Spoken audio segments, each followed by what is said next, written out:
including my best friend, all the time asked me about my age. And I never tell, of course. And once she insisted, and I told her that my age ranges between 35 and 95.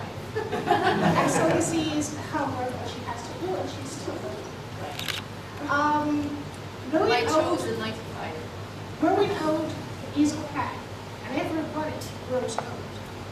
And I have a colleague in my school, not ESC, I'm a public school, who told me last time that he's no longer into it.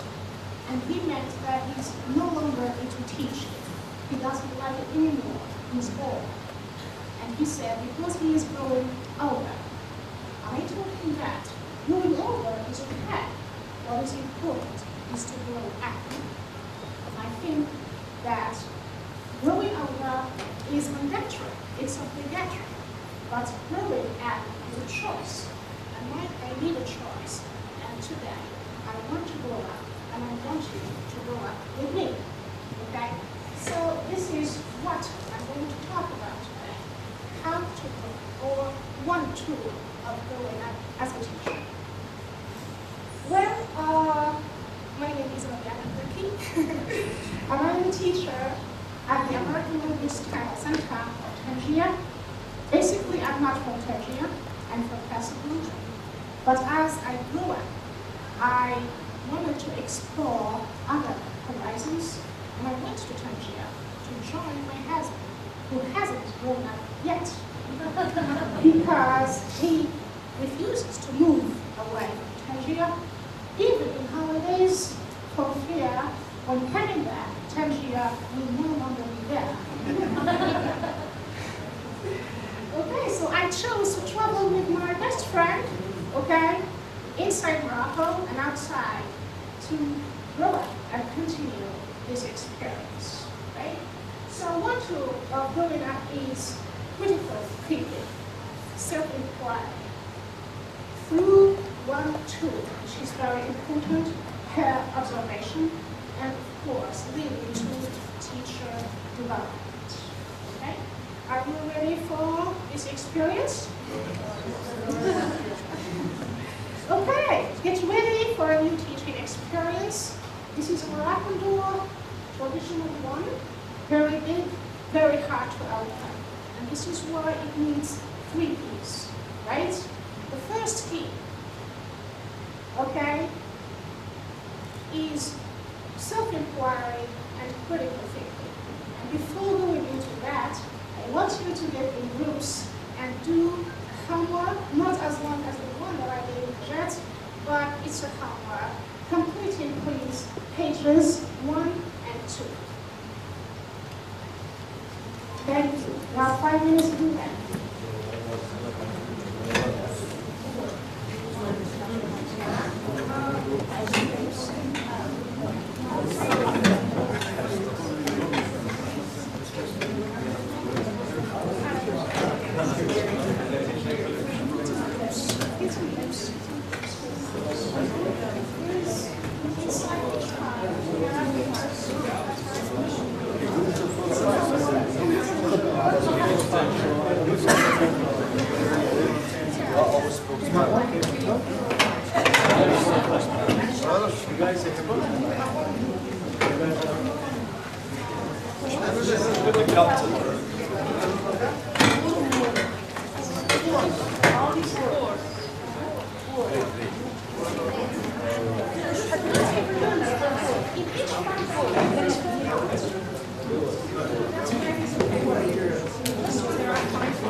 I made a folder.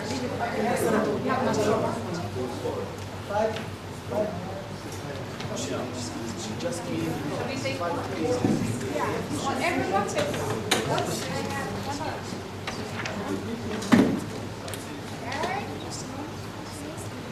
Okay, pages 1 and 2. We have, whatever comes to your mind about something, what are you there? You there in 5 minutes. Put it down, okay?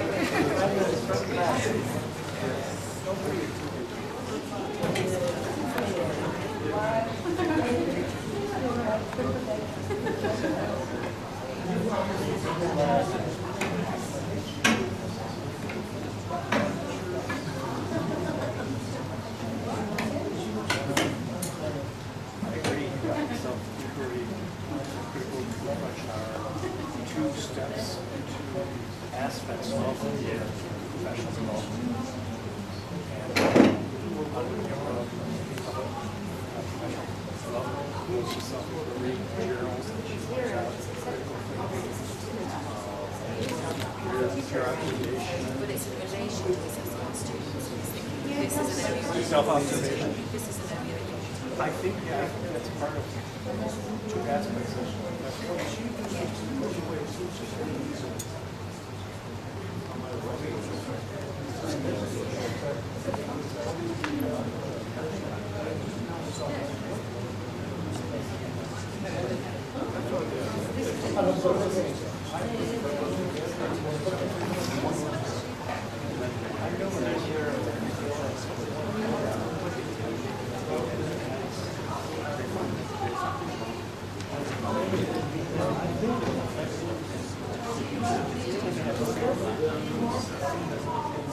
Right, let's talk about right. Okay, you have completed, okay, a little bit late. Those 5 minutes is not enough, I know. Okay, so what is self-inquiry and critical reflection for you? Yeah? Can I get an answer from each group here? Yes, sir? Yes, self-inquiry is critical reflection. So, as we've been discussing in our colleagues, so it's a kind of ongoing process that happens every time. So, we have no teachers, and of course, this is very important because of a way to look back at your teaching and a way to revise how you practice teaching. So, I suggest for the self-inquiry and critical reflection should be embedded in our teaching. So, it should be all the time, happening all the time for our teaching. So, in our lesson plans. Thank you so much. Here we are speaking about a continuous process, right? In order to give an idea about the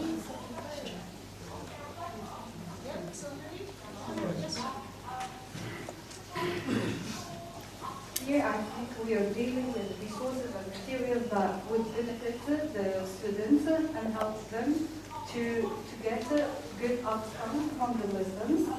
And it's a kind of self-assessment and feedback that the teacher provides after the lesson. Thank you. You are giving me what I really need. Thank you so much.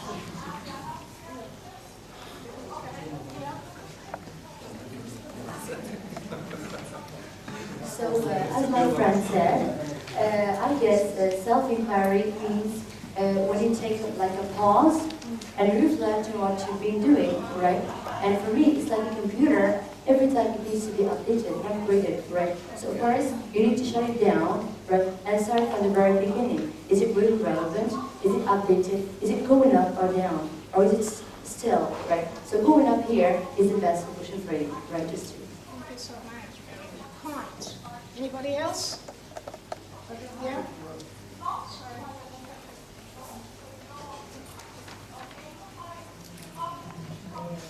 To make a self-inquiry, as our teachers have just mentioned, is to make yourself a self-reflection on the way and how you taught your some lexical or grammatical or whatever it is, and you see what went well in your lesson and what didn't go well in your lesson, and to try to improve your teaching techniques and to have feedback as Helen has just mentioned. Thank you so much. techniques, strategies. Keep this in mind, please. We're coming back to that. Anybody else would like to? Yes, thank you. For me, it depends on the feedback you get from the student. If it's positive, then that means you can go on. If not, go back and make up for the damage. Yeah, that's what people thinking. You got to understand the situation. Right, right. So, meaning that you get here the reflection from your students? Yes, that's All right. right, okay. Thank you. Thank you. Right.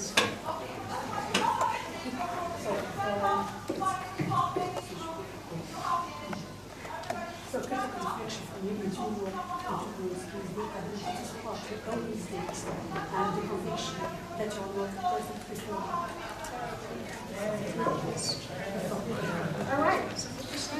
Yes, sir. We found this a little bit general, we weren't quite sure which we were going. I just jotted down ideas. The word mirror came to mind. I'm trying to get a mirror of myself, either through feedback or through others. I think that's involved in self-development. Development, you can read, you can go to seminars. Power living, curiosity, and self-evaluation. Thank you so much. Self-evaluation. Keep this word in mind too. All right. So, just summing up what you have all said, okay? This is what critical reflection is about. It's a human activity, and this is the most important thing. It makes us different from other beings, right? And it is the time when we start thinking, rethinking, evaluating, re-evaluating. And our goal in all this is to achieve learning, continuous learning. Okay. Now, what should we be critical about? And you spoke about techniques. What else? Methods. Thank you. What else? Activities. Strategies. Very good. Activity. Activities. Very good. I'm sorry? The content. Mistakes. Great. Beliefs. Behavior. Very good. Yes, sir. Planning. Lesson planning. Right. Relationship. Relationship with Teacher-student relationship. teacher-student relationship. Okay. In other words, presence inside the classroom. Presence. Great. Thank you. Yes, sir. I think attitude, because yesterday they were talking about peer observation, and one of the teachers said that you should, when you want to deal with a person, you should have more experience than me. I think here, it's beyond that. Let's forget about learning, but you focus on a reflection of what you're learning. Great. But reflection is not reflection per se. Reflection is for a good. Okay? Great. Thank you. Great. Yes. Class management. Oh, this is Great. Well, this is it. We reflect about methods, about strategies, about classroom management, about learning styles of our students, and about lesson planning. Thank you for that. Teachers should make sure that there is learning because not just teaching. Excuse me? Teachers should make sure that in class there should be learning and not just teaching. Of course. Right. Teaching may not be. Strategies. This also goes into strategies. Great. So we're going to take one by one. Okay. Reflect on the methods. So what questions can you ask yourself when you are thinking about the methods that you implement at the level of your classes? What methods? Does the teacher function as a mentor? Very good. Thank you. The most important thing is to what extent is the method, the strategy is effective. I mean, how well it works. It's not good, but effectiveness and All efficiency. right. Okay. So, for example, can you give me names of methods? Yes. Student-centered approach. Great. Okay. We center the teaching on the students. Tasking. Sir, yes, sir. TPR, TPR, thank you. Another one. Communicative, task-based. All right, teachers should be aware of that. Great. All right. So, do I ask my students to drill, which means that I'm using here an auto-learning method? Okay. Do I help them achieve understanding by themselves, task-based? Okay. Do I encourage a lot of interaction within my class and this is communicative approach? Whatever method you choose, you should be aware about it and about its implications. Okay? And when we start reflecting about that, we start understanding our behavior and practice as a teacher. Okay, the second one is the strategies. Okay, what are strategies, teaching strategies? Can you name some? Yes?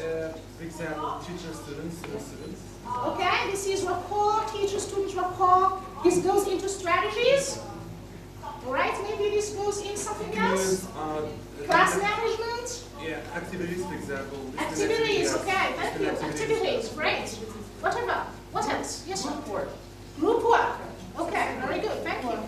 Yes, sir. Pair work. Thank you. Modeling example. Excuse me? Modeling example. Modeling examples. How is it? How is this different than methods? How is it different from methods? The application. The The application. method is in the theoretical world, whereas the strategy is an application. All right. It's the way. It's more practical, Yeah. more pragmatic. Yeah. Okay? All right. All right, okay. This is it. Yes? The strategy is the way you apply the method or the way you apply the approach. Okay. That's the idea. So there is a movement from what is theoretical to what is practical. Okay. So here, just reflect about the 4 skills. Reading. How do you deal with that skill? Top down, bottom up, inferring, guessing. Okay? Now, writing, product, process. When do I use this? When do I use that? Listening. Is it easy for my students? How can I facilitate it? What about vocabulary?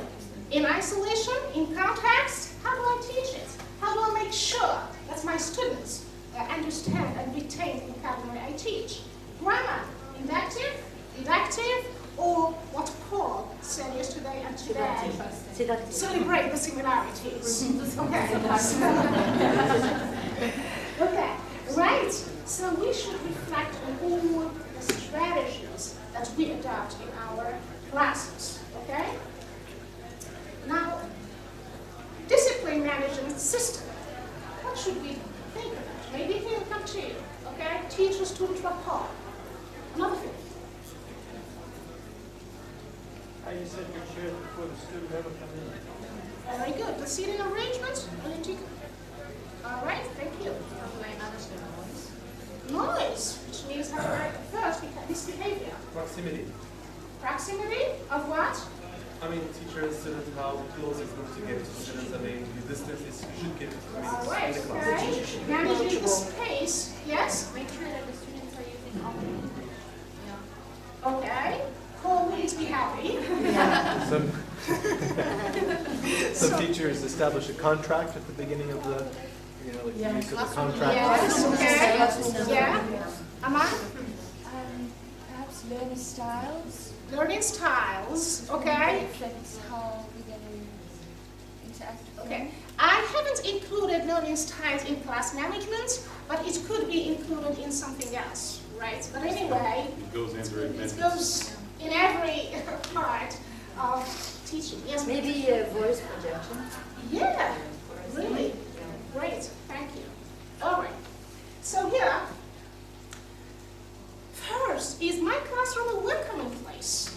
The seating arrangement, is it all the time appropriate for all tasks? Right? I should reflect about that. Right? Do I encourage my students to have a positive attitude towards English? Do I try to design activities that keep them on their toes all the time? Okay? And of course, how do I avert misbehavior? And what is the ratio of my TTT and my students' TT? So here are some of the ideas that we could reflect on about management, or classroom management. Right? Let's get to the other one. Learning styles of your students. Okay, first, do you know your learning style? No. Who knows their learning style here? What is yours?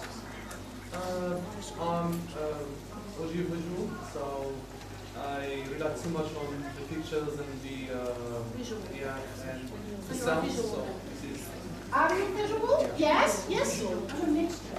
Mixture.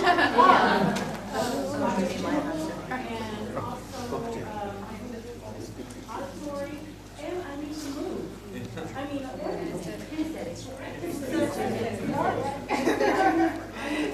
No, that was a kinesthetic and Kinesthetic, right? Yeah. Kinesthetic and visual.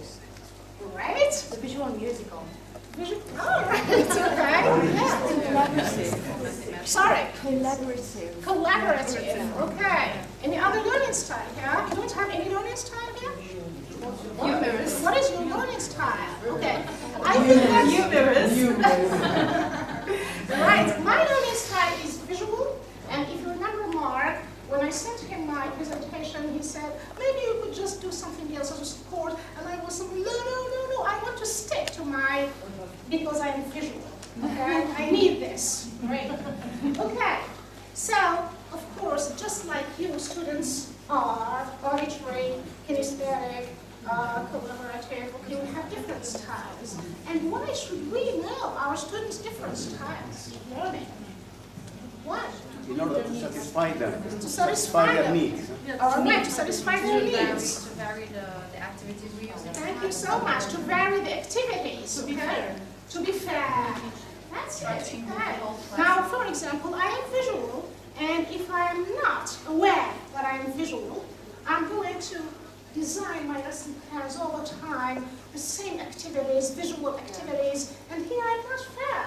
I'm forgetting other students who are kinesthetic or with any other style. Yes, sir? To have variety in the class, because variety is the spice of life. That's it. Great, thank you. And Yes, sir? also to strike a balance between the learning style of different stories. Yes, okay, so. I guess that's what I really appreciate about the course books we're using is that learning styles are included in a lot of themes and units, right? And it's really very good for the students to have an idea about their learning styles and multiple intelligence as well, right? It's really very good for them. Yeah, when I was doing that, I thought about it. Okay, same idea I had with that. So we should, in a way, cater for the different learning styles of the students. I'm sorry, maybe there's something there that I want to. Oh, what is a DLP? Yeah? Sorry? Didn't know? Lesson plans, yes. D? Learning. Talking about learning styles.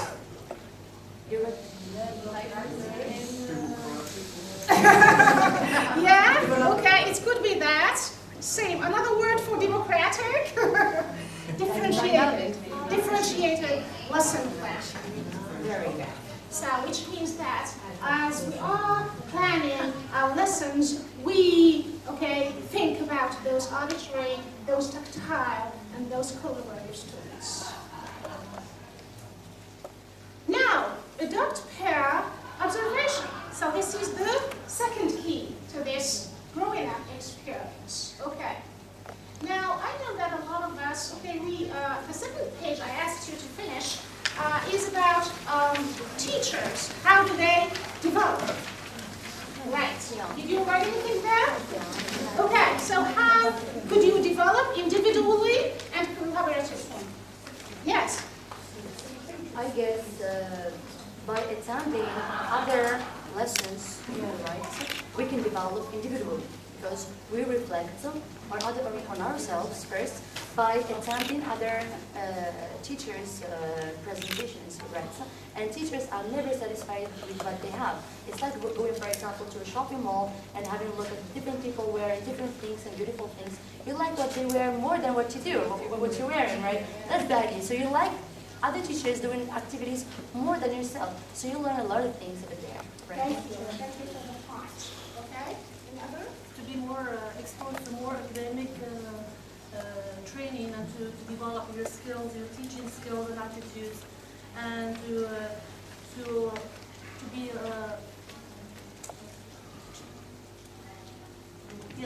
to be always on the train, to use new innovative methods and ways, and to be flexible.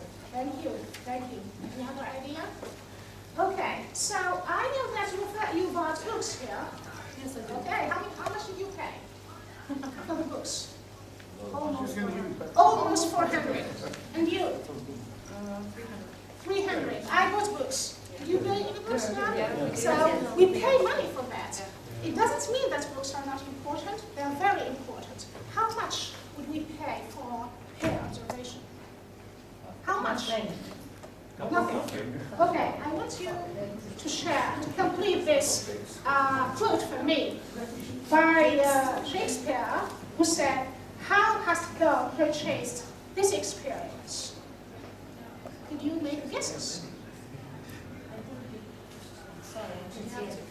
Complete this quote for me. I'll give you a hint. There is bar. ING form. We surrender. Music. By my penny of observation.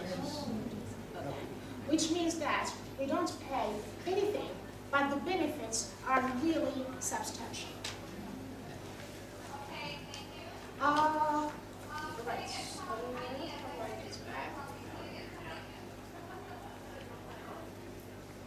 Okay. Now I want you to go to page 3, and you have there the differences between two kinds of observation. The observation that we are used to in our Marathi schools, which is a summative observation by our inspectors, and the pair observation.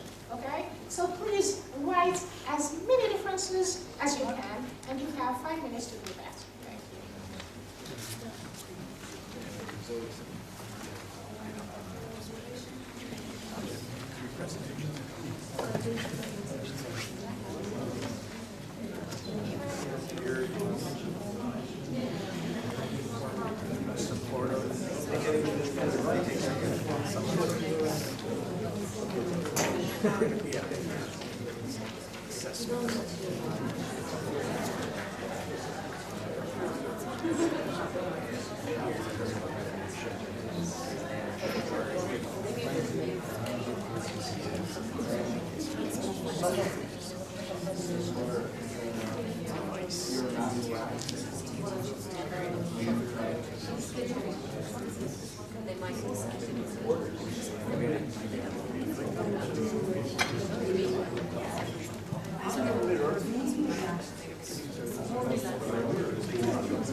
Okay. Thank you very much. Okay, so what are the differences? Does that want to get everyone here understood? Yes, please. Okay. Considering peer observation, I think the two parties, both parties, have similar academic credentials, and they work on it. And I think they are both collaborative. They want to get to some kind of improvement, and they work in the same area, and so they are involved in the same context. Whereas summative observation, there is always a superior who is watching you and trying to get, of course, the positive side, but mostly the negative one. And this observation is done for the sake of rating, not for collaboration. And he or she is usually an outsider who is never welcome.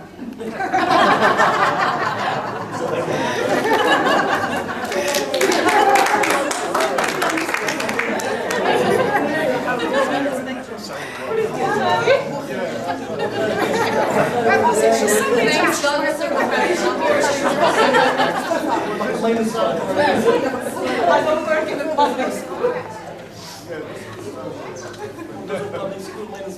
So, we have all agreed that peer observation is more informal and summative observation is formal.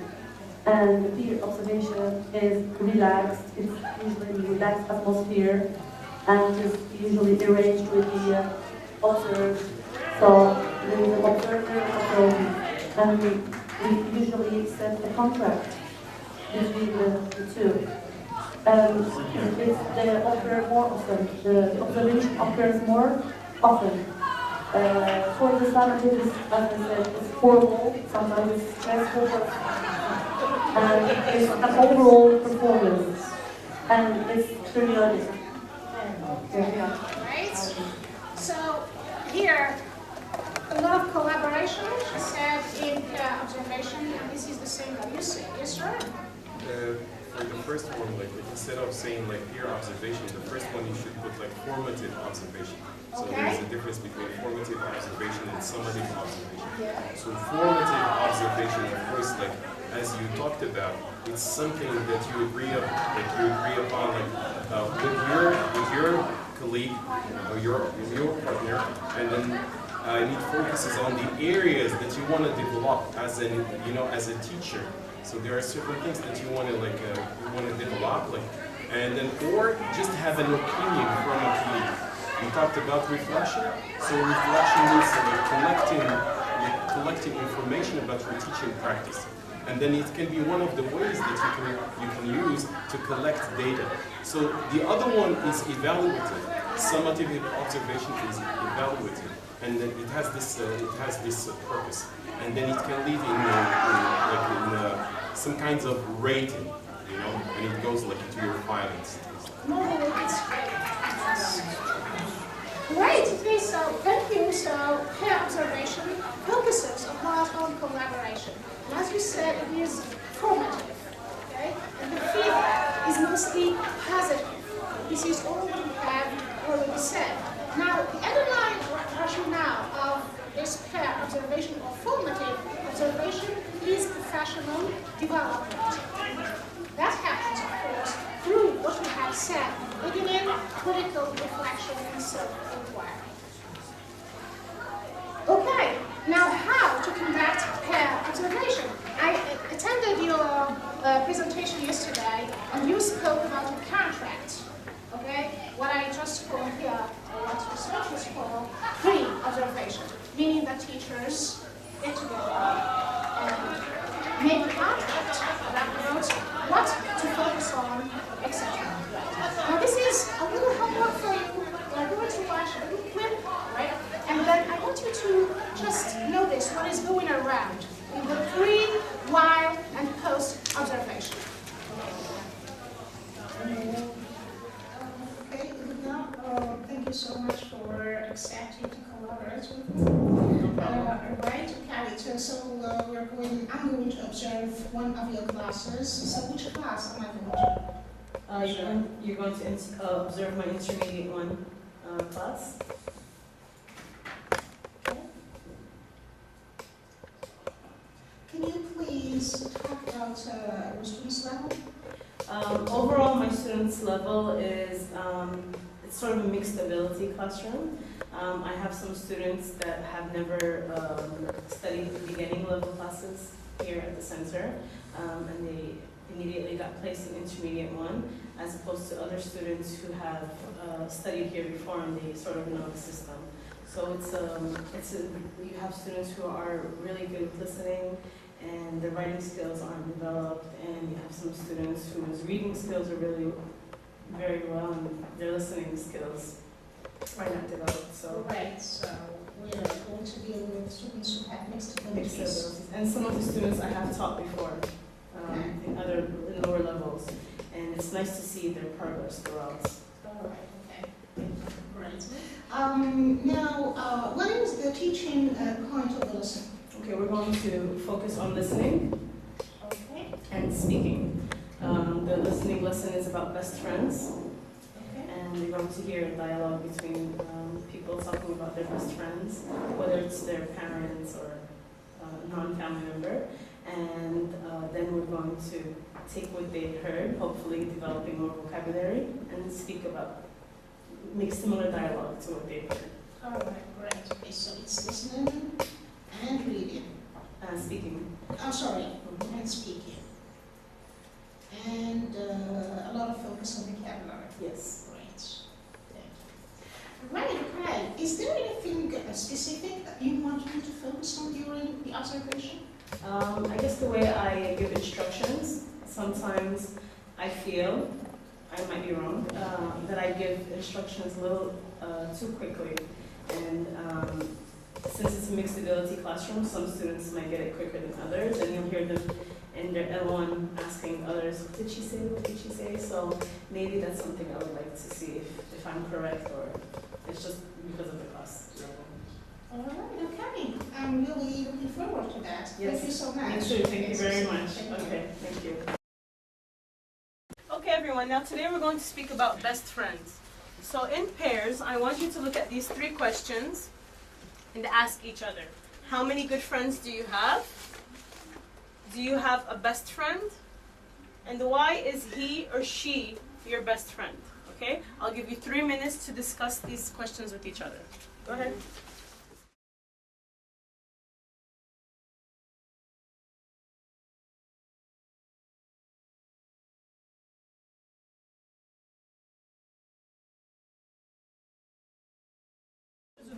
Your partner.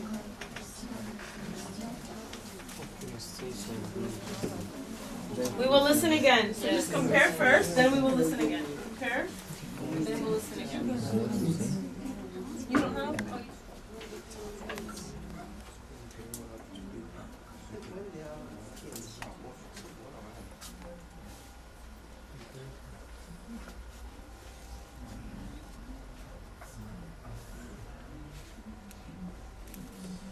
I attended your class of Intermediate 1, and that was a great class. In fact, I liked your approach to teaching.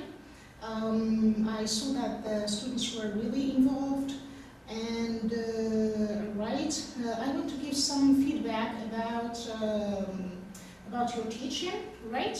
Okay. So what I saw is that you began your instructions promptly, right? The students, when they were participation, you gave a lot of feedback to them, okay, appropriate feedback, and that I liked very much, okay, and you allowed practice, you gave them time to practice among them, and they answered the questions correctly because they understood what they had to do. What I liked also is the way you circulated among the students, and then saw if they were doing their task correctly. You showed a lot of interest while teaching. Okay, great. So thank you so much. I learned a lot from you. I have just one small feedback. Please. Okay. You asked them to open their books, page 5, and then because they had 2 books, okay, they didn't know what book to open and what page. So maybe you should specify what book and also write the number of the page on the whiteboard. Yeah. What do you think of that? Yeah, that's a good idea. Usually for beginning classes, we write the page number on the board. Well, I do. But for intermediates, because the whole class actually studied here, so automatically we just assume that they know. But that's good. Yes, I should have specified which book, workbook or student book. Right, okay, and then you asked me to focus a bit on the way you give instructions. Well, I found that the students understood well your instructions, so we don't have to worry about that. Okay, great. Right, okay, so I think that's a lot of interaction was going around in your classroom, and I liked a lot of it, and I learned a lot, so thank you so much. Okay, thank you. Thank you for coming to class and giving us some time. So, the pre-observation, how did it take place? What did the observer ask the observee? What do you want to filter? Okay, so they spoke about Students. class, level, and Focus. focus of the lesson, and skills, and something that they observed. Maybe she has problems with, because she's not sure, so she asked the observer to focus on. Okay? Right? So here, pre-observations, teachers agree on the schedule, of course, and that is the contract, and the observer asks the observee aspect, lesson, etc., what we have just said. Now, while observation,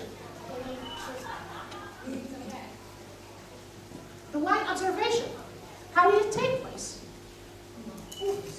Yeah, while observation. Yes. Very good. Okay, did I intervene? In no way.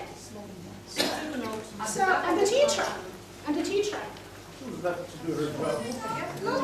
No, okay, so, okay, while observation, first you have to use a checklist. This pair observation is, of course, informal, but it is very structured, okay? You're not going to observe and then start speaking about whatever. You need a checklist or a narrative prompt to follow. Yes, sir? Just for the purpose of the discussion, I'd like to argue with them that you can have this, but I once heard a simple way of doing it. Say, after it's all over, he simply once, and this is the case of a supervisor, said, what did you, to the teacher, what did you like about your class? What did you have problems about your class? And then, what do you think you could do differently?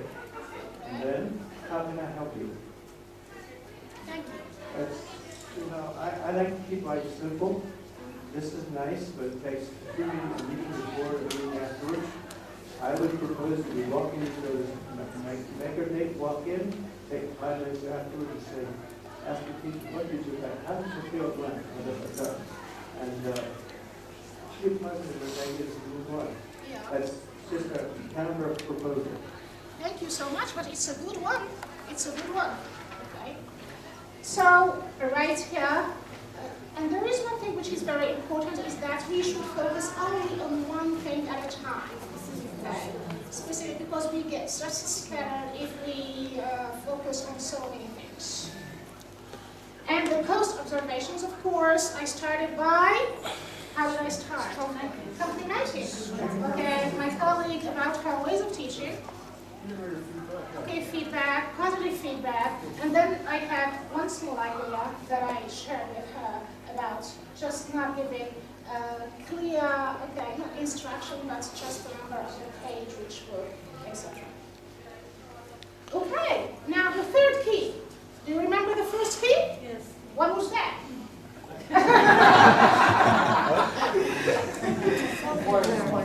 Self-inquiry, critical reflection.